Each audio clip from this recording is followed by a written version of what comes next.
Start. आप देख रहे हैं के शॉर्ट्स और मैं हूं आपका मेज़बान पीरज़ादा रशीद।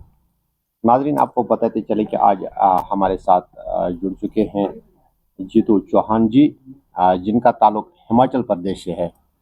तो ये बागवानी के हवाले से यहाँ पर जो हमारे बागवान हैं या ज़रूरी पैदावार में जो इजाफा है उसके हवाले से बागवानों से मुलाकात कर रहे हैं। चौहान साहब, आपका खैर मकदम है हमारे प्रोग्राम में। थैंक यू सो मच, शुक्रिया शुक्रिया आपका। तो सर, हमें बताइए पहले कि कश्मीर और हिमाचल, यहाँ ये जो आब हवा है एक जैसी होती है या मौसम जो होता है एक जैसा होता है। तो अब क्योंकि जो हिमाचल में ये जो बागात की प्रोडक्शन होती है या उसका फल होता है, तो उसकी निस्बत जो कश्मीर में होता है उसमें थोड़ी कमी पाई जाती है। क्या वजह है ऐसा? देखिए, कश्मीर में जो क्लाइमेट है वो सर्दियों में ज़्यादा सर्द, गर्मियों में जो है थोड़ी गर्मी ज़्यादा होती है। लेकिन सेब को जो क्लाइमेट चाहिए, सर्दियों में ज़्यादा सर्द चाहिए और गर्मियों में जो है टेम्परेचर में वेरिएशन मांगता है। दिन में गर्म होना चाहिए, रात में ठंडा होना चाहिए। वो जो है परफेक्ट क्लाइमेट कश्मीर में मिलता है। ऐसा नहीं है कि हिमाचल में ये क्लाइमेट नहीं मिलता, लेकिन हिमाचल में क्योंकि बागवानी जो है वो 4000 फीट से लेकर के 11000 फीट तक होती है। मुख्तलिफ एलिवेशंस पे होती हैं। तो जो ऊपर की एलिवेशंस है 8000, 8500, 9000, तो वहाँ जो है वो कश्मीर वाला क्लाइमेट उन एलिवेशंस पे मिलता है, नीचे वालों में नहीं मिलता है। तो दोनों में अंतर ये है कि हिमाचल के अंदर वो दोनों तरह के क्लाइमेट है, नीचे भी है थोड़ा सा, जहाँ गर्म दिन भी गर्म है, रात भी गर्म है, तो वहाँ क्वालिटी थोड़ी सी उतनी अच्छी नहीं बनती है। लेकिन जो ऊपर के एलिवेशंस के हैं वहाँ क्वालिटी अच्छी होती है। तो वो जो है कश्मीर के साथ अच्छा कंपटीशन उसमें रहता है जी। तो सर, अक्सर बेशतर यहाँ पर देखा गया कि जो हिमाचल में जो सेब हैं ये कश्मीर के बनस्बत ज़्यादा पहले से ही तैयार होते हैं और उसका जो रंग वगैरह बाकी चीज़ होता है, तो कश्मीर में अक्सर ये जो रंग चढ़ाने की वो दवाई है वो इस्तेमाल की जाती है। तो लगता है हिमाचल में ऐसा नहीं होता है।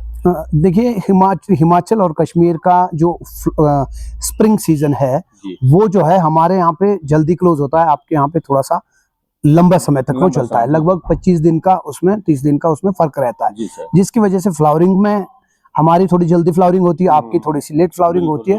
तो उसी हिसाब से जो फ्रूट है, अगर सेम वैरायटीज हैं तो आपके यहाँ मैच्योरिटी हमसे 25 दिन या 30 दिन के बाद में होगी, हमारी 25 दिन पहले आएगी। जो वहाँ पर बहार होती है वो कश्मीर की निस्बत वहाँ 30 दिन पहले ही होती है। जी बिल्कुल बिल्कुल, हाँ, ये बात सही है। सर, हमें बताइए कि अब इसमें ये जो कश्मीर के बाग मालिकान हैं उनको किन एहतियात का बरतना लाजमी है ताकि वो भी ऐसे ये जो फल है हासिल कर पाएंगे? जी, मैंने जो देखा है कश्मीर के अलग अलग जिलों में, अलग अलग बागों में जाकर के, कि जो प्लांट है वो पिछले कई सालों से उनको डेंस बनाया गया है, बुशी बनाया गया है, झाड़ीनुमा प्लांट्स बन गए, जिसकी वजह से सन हार्वेस्ट कम होता है। साइंटिफिकली ये प्रूवन है कि 30% सन हार्वेस्ट होना चाहिए प्लांट में, लेकिन कश्मीर के जो ट्रेडिशनल ऑर्चर्ड्स हैं उनमें 20% सन हार्वेस्ट होता है, जिसकी वजह से प्रोडक्टिविटी पे असर आता है, डिजीज ज्यादा आती है। 20% सन हार्वेस्ट का मतलब है कि कैनोपी का जो सिर्फ 20% हिस्से पे ही सनलाइट आती है, तो कार्बोहाइड्रेट प्रोडक्शन डेली का जो है वो 20% होगा, 80% लीव बेरोजगार है। तो हम सरकारों को बोलते हैं कि सरकार ने बहुत बेरोजगारी फैलाई है, सबसे ज्यादा बेरोजगारी बागवानों ने फैलाई, क्योंकि 80% पत्ते बेरोजगार कर दिया, लाखों है ना, एक ही बाग में लाखों पत्ते बेरोजगार हमने किए हैं। तो सनलाइट हम जितना हार्वेस्ट करेंगे उतनी अच्छी प्रोडक्टिविटी, उतनी अच्छी क्वालिटी और उतने ही कम डिजीज और पेस्ट आएंगे। तो वो जो है कश्मीर के जो पुराने बाग में देखता हूँ वहाँ प्रूनिंग में बहुत ज्यादा कमी है। हालांकि अब थोड़ा इम्प्रूवमेंट कर रहे हैं लोग, हमने भी बहुत कोशिशें अलग अलग तरीके से उसमें की है, जिसका हमें देखने को मिलता है असर। तो लेकिन ये है कि पुराने बागों के अंदर दिक्कतें इस वजह से है। और ये भी है कि जो हमारी अभी टेक्नोलॉजी है, जो हमारे ट्रेडिशनल ऑर्चर्ड्स हैं वो 200 साल पुरानी टेक्निक है। अभी तकनीकें बदल गई है। हमारे यहाँ पर 8 to 10 metric ton per hectare की प्रोडक्शन है, इटली का 42 मीट्रिक टन पर हेक्टेयर है, न्यूजीलैंड का 60-62 मीट्रिक टन पर हेक्टेयर है, चिली का 80 मीट्रिक टन पर हेक्टेयर है। तो मतलब जिस जमीन पे हिंदुस्तान का फार्मर बागवानी करता है वो 100 पेटी पैदा करता है, वो उस पे 450, कोई 650, कोई 800, 1000 पेटियां पैदा करता है। तो हमें भी जो है तकनीक को आगे शिफ्ट बढ़ाना करना चाहिए। पड़ेगा, बदलना पड़ेगा। बिल्कुल। और पुराने बगीचों से हमने पहले क्या किया, पैसे निकाले, बड़े बड़े मकान बनाए, बच्चों की एजुकेशन जरूरी की है, बिल्कुल। गाड़ियां ले ली, घरों के अंदर में अप्लाइंसेस और सोफे ले लिए, बड़ी बड़ी कालीनें ले ली। पैसा जितना बगीचे से निकला वो पूरा का पूरा इधर हमने डाला, बिल्कुल, वापस बाकी बगीचे में अखराजात में बिल्कुल हमने मुफ्त वो में डाला बिल्कुल। नहीं। तो इसलिए अब जरूरत है बगीचों से जितना भी मुनाफा आ रहा है उसको हम इकट्ठा करें, पहले बड़े खर्चों को लगाम लगाएं, जी। और जो है पुराने ऑर्चर्स को धीरे धीरे हम 5%, 7%, बिल्कुल 10% वो एवरी ईयर चेंज करते जाएं, चेंज नई करते टेक्निक्स। रहेंगे, जी बिल्कुल। तो सर यहाँ पर जो महकमा हार्टिकल्चर है उनका दावा है कि हम रोज बरोज किसानों को ये जो जदीद टेक्नोलॉजी है उससे जी। आगाह कर रहे हैं या उनको उसके लिए रागिब कर रहे हैं। तो क्या लगता है अब तक कितना ये जो है इम्प्रूवमेंट हुआ है यहाँ पर? देखिए ये काम बहुत बड़ा है, ये किसी एक आदमी से नहीं हो सकता है या एक ऑफिसर से नहीं हो सकता है, और जी। मैं ये कहूंगा कि एक डिपार्टमेंट से भी नहीं हो सकता है, क्योंकि पोस्टें बहुत सारी खाली है, उनकी भी अपनी लिमिटेशंस काम करने की है। और हम क्योंकि फ्री स्टाइल है तो हमारी कोई लिमिटेशन नहीं है। बिल्कुल सही बात। मैं एक डिस्ट्रिक्ट का ऑफिसर नहीं हूँ, मैं एक डिवीजन का ऑफिसर नहीं हूँ, मैं हिमाचल भी जाता हूँ, मैं उत्तराखंड भी घूमता हूँ, मैं कश्मीर भी घूमता हूँ, मैं नेपाल भी जाता हूँ, भूटान भी जाता हूँ, मैं मालदीव भी गया। तो वहाँ पर किसी रिजॉर्ट ने हमको बोला कि हमें यहाँ पर हॉट क्लाइमेट एप्पल लगाओ, हमारा शौक है, तो हमने वहाँ पर भी काम किया। तो हमारी लिमिटेशंस नहीं है, हम रात को भी करते हैं, सुबह भी काम करते हैं, दिन में भी काम करते हैं, खाना नहीं मिला तो भी काम करते हैं। तो डिपार्टमेंट अपनी तरफ से कोशिश कर रहा है, उनके जो रिसोर्सेज है वो उस हिसाब से काम कर रहे हैं, लेकिन सभी लोगों को काम करना पड़ेगा, और खास करके बागवानों को, क्योंकि ये काम है इसलिए उनको सबसे ज्यादा एक्टिव होने की जरूरत है। ये फार्मर को ये नहीं सोचना है कि कोई आएगा और मेरे मुंह में दूध डाल करके चला जाएगा और मैं वो दूध नहीं लूंगा। मुंह हिलाना नहीं है, कम से कम मुंह तो बच्चे की तरह ना हिलाएं। अगर कोई डाल रहा है मुंह में तो उसको ले ले, दूध ले ले, डाइट ले ले। जी। तो चौहान साहब यहाँ के बाग मालिकान के लिए आपकी क्या मैसेज रहेगी, और जो आपका ये दौरा आज यहाँ पर कश्मीर था, तो आपने यहाँ पर क्या ये असेसमेंट किया, और महकमा हार्टिकल्चर जो कश्मीर में है उनके लिए आपकी क्या मैसेज रहेगी? देखिए डिपार्टमेंट को तो मैं कोई मैसेज नहीं दे सकता हूँ, ना मैं उसके लायक अभी हूँ।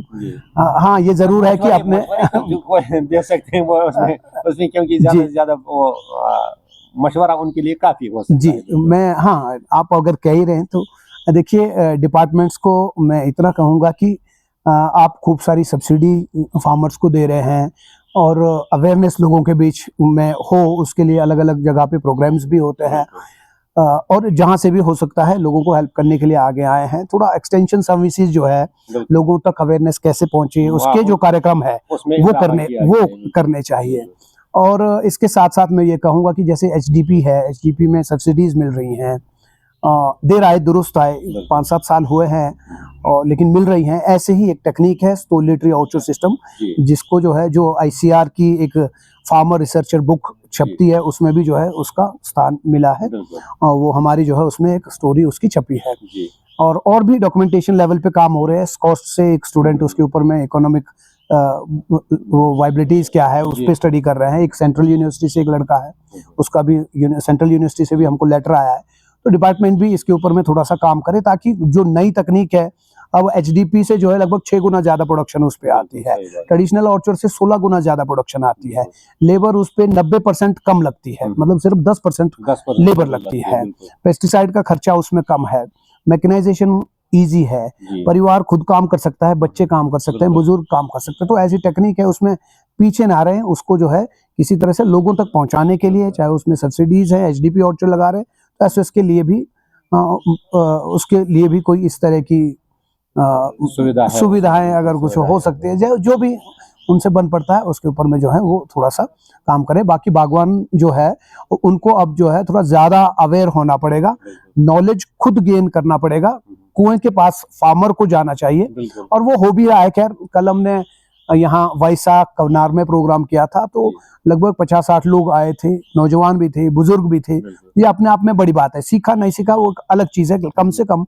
लोग घरों से बाहर निकल करके पार्टिसिपेशन तो किया है, और लोग क्वेश्चन कर रहे थे। और एक दिन में ये काम होता भी नहीं है, इसके लिए बहुत टाइम लगता है। मैं खुद 12 सालों से कश्मीर आ रहा हूँ, तो 12 साल पहले और आज में बहुत ज्यादा दिन रात का अंतर है।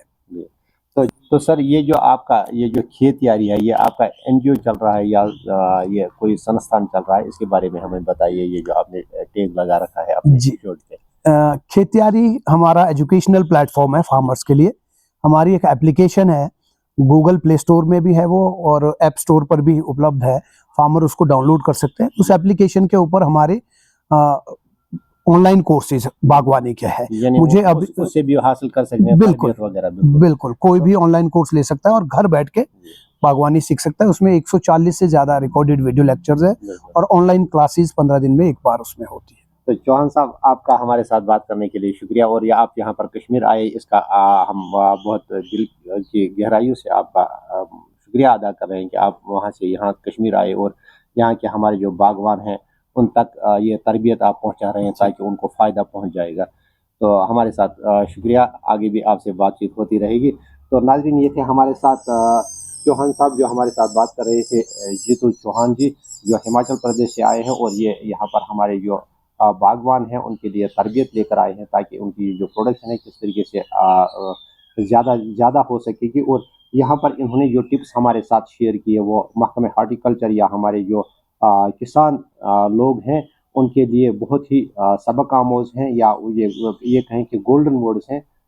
इन पर अमल करें और इनका ये जो एक वो खेतियारी एक ब्राउज़र है इनका, ये यूट्यूब पर भी चलता है और फेसबुक पर भी चलता है, तो उससे भी जानकारी हासिल करें और ज़्यादा से ज़्यादा, क्योंकि अब लेटेस्ट टेक्नोलॉजी आ रही है, उसका फ़ायदा उठाकर ज़्यादा से ज़्यादा प्रोडक्शन हासिल करें और अपने बच्चों को खुशहाल रखें, अपने घरों को खुशहाल रखें। हमारे साथ बने रहे अगले प्रोग्राम तक। अल्लाह हाफ़िज़।